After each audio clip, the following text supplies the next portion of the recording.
लद्दाख।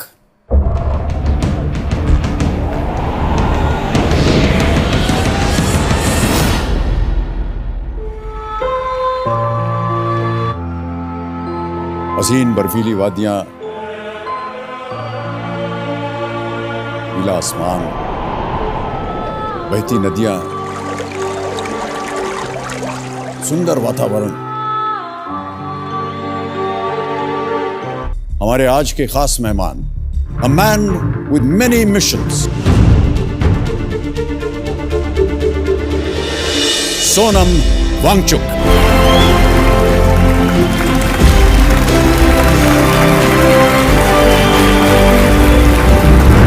सोनम वांगचुक को दोस्तों अगर आप नहीं जानते तो बताना जरूरी बनता है कि ये वही इंसान है जिनसे इंस्पायर्ड होकर 3 इडियट्स फिल्म में रांचो का कैरेक्टर बनाया गया।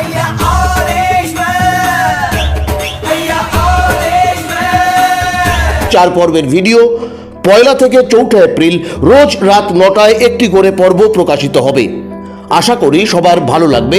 অনুরোধ, আমার চ্যানেল সাবস্ক্রাইব করুন।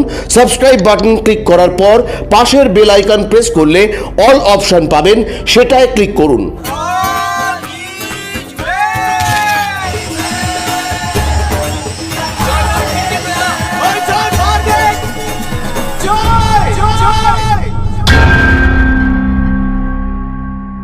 I am Sonam Wangchuk. Today, on the 6th of March, I will be sitting on fast unto death.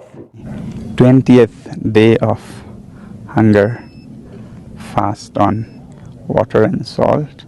20 दिनों में लेह और कारगिल में लगभग 60,000 लोग अनशन पर बैठे, जबकि लद्दाख की आबादी ही 3 लाख की है। मगर इतने गुहार लगाने के बावजूद सरकार से एक शब्द भी अभी तक नहीं आया। ये सिर्फ लद्दाख का अकेले की बात नहीं है, अगर लद्दाख जलेगा तो ये नीचे तक सारा नॉर्थ इंडिया में आग लगेगी। We've already seen what's happening in Himachal, Uttarakhand, up to Sikkim and Arunachal due to blind industrialization, development, which is not concerned about future. Himalayas को बचाना है कि this is where we get our water from, specially all the rivers. ऐसे हमें इसको तोड़ते जाएंगे इस नेचर को, आखिर में कुछ नहीं मिलेगा, हमको कुछ नहीं रहेगा जीने के लिए। जब हम ये कह रहे थे कि हम बॉर्डर की तरफ मार्च करेंगे तो कई लोगों ने हमें भी आप देशद्रोही हैं ऐसा कहा। तो मैं कहता हूं, हाँ, हम आह भी भर लें तो हो जाते हैं बदनाम, वो कत्ल भी करें तो चर्चा नहीं होता। ये हालत है आज की सरकार की। सोनम वांगचुक भी एक बारी सरकार को सपोर्ट करते थे जब आर्टिकल 370 हटाया गया था। मेरे ख्याल से ये लद्दाख के लिए बहुत ही खुशी की बात है, उसकी हक थी, वो उससे वापस मिला है। लेकिन जब उनके एरिया में कोई प्रॉब्लम आई और उन्होंने अपनी आवाज उठाने की कोशिश करी, हम पे जो जुल्म हो रहा है, हमारे सर कट रहे हैं, हम आह करें तो देशद्रोही बन रहे हैं। जो 4000 स्क्वायर किलोमीटर चीनियों को सौंप दे, चर्चा नहीं होती। डिक्टेटरशिप में एक डिक्टेटर सिर्फ अपने अहंकार, अपनी पावर, अपने पैसे से मतलब रखता है, उसे जनता की कोई फिक्र नहीं होती।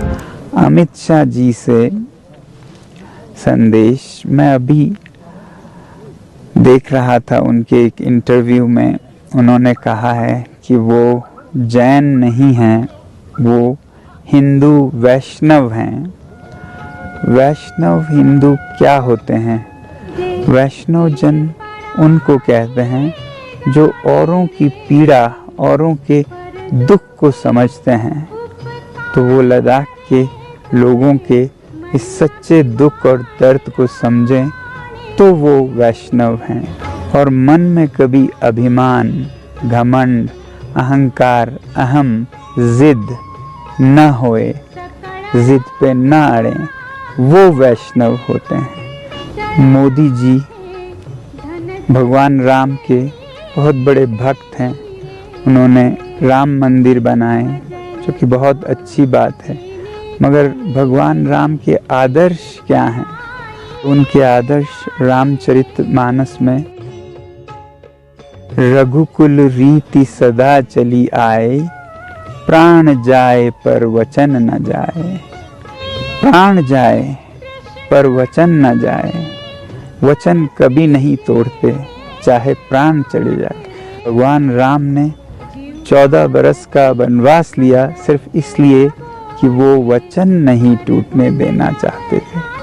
तो हमारी उम्मीद है मोदी जी से कि वो इन्हीं आदर्शों पर लद्दाख को जो वचन दिए और जिस वचन के सहारे उन्होंने 2 चुनाव भारी बहुमत से जीते, उस वचन को वो ज़रूर रखेंगे और अपने आप को सच्चे राम भक्त साबित करेंगे। नहीं तो कोई किसी नेता पर विश्वास नहीं करेंगे।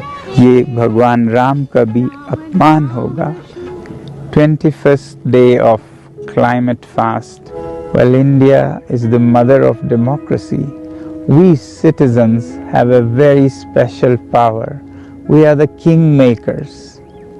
We can compel a government to change their ways or change the government if that doesn't work. So let's remember to use our ballot power very carefully this time in the interest of the nation. 5 घंटे चलने वाली mosquito coil के लिए कितने सवाल करते हो?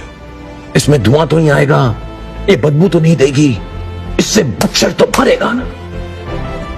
लेकिन 5 साल तक अपनी सरकार चुनते वक्त एक सवाल नहीं करते, कुछ नहीं पूछते, बिल्कुल। धर्म, पैसा, जात पात, धर्म, संप्रदाय के लिए वोट देने की बजाय जो आपसे वोट मांगने आए, आप उससे सवाल पूछो। पूछो उससे कि अगले 5 साल तक तुम मेरे लिए क्या करोगे?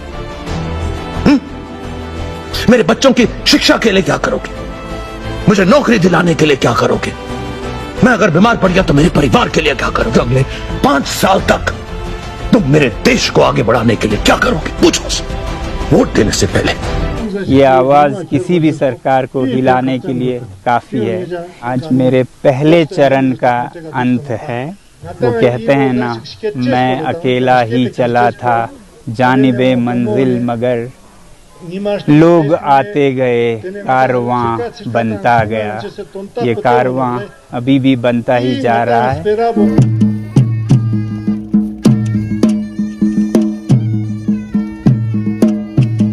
Like Mahatma Gandhi's Dandi March in 1930, we will be doing a Pashmina March or a border march on 7th of April. हम ये पश्मीना मार्च कर रहे हैं जिसमें कि जो लद्दाख के चरवाहे हैं उनके चरागों को कैसे कुछ तो सरकार और भारतीय उद्योग बड़े बड़े परियोजनाओं के लिए उनके सबसे अच्छे चरागों को ले जा रहे हैं उनसे छीन कर। हमें पूरी उम्मीद है कि इस सच्चाई को और मजबूती से लोगों के सामने लाने के लिए आप सबका भी समर्थन होगा, पूरे भारत से समर्थन होगा। और इसी उम्मीद के साथ लद्दाख के 5 से 10 हज़ार लोग उस सीमा की तरफ बढ़ेंगे 7 अप्रैल को। बहुत बहुत धन्यवाद और जय हिंद।